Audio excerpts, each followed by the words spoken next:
Well, joining me now in the studio is technology writer and broadcaster Kate Bevan. Kate, thank you very much for coming in. So just explain to us, how is it that this device could help solve a murder investigation? It's actually a very long shot on the part of the police. The Amazon Echo is a device that sits in your house, and it's like a physical embodiment of, say, Siri, for example, or OK Google. It listens out for you and it responds to your questions. And when it responds to you, when it hears a trigger word, which in the case of this is Alexa, so you say, Alexa, what's the weather like? It will not only respond to you, it will record your audio, what you're saying, and that's stored in Amazon's cloud servers. And what the police are hoping here is that it might have just randomly started recording and might have recorded something about this alleged murder.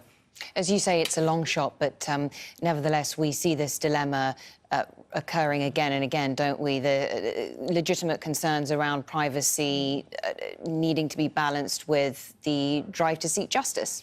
I think on this occasion, Amazon's right to be saying that it's not going to hand this data over. First of all, it's an incredibly long shot. I mean, sometimes this particular device will pipe up by itself. It'll think it hears its trigger word and it'll suddenly speak to you when it hears something on television. Now, that's what the police are hoping has happened. So it's a very, very long shot, because this alleged murderer is very unlikely to have said, you know, Alexa, while he was perhaps... Which is a trigger word. Which is a trigger word for it, which triggers it recording, which is what they hope they've got.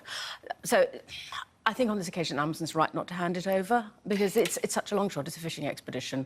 So Amazon right now is refusing to hand it over. Now, let me ask you about something else, perhaps a different aspect to the story that you've probably already looked at.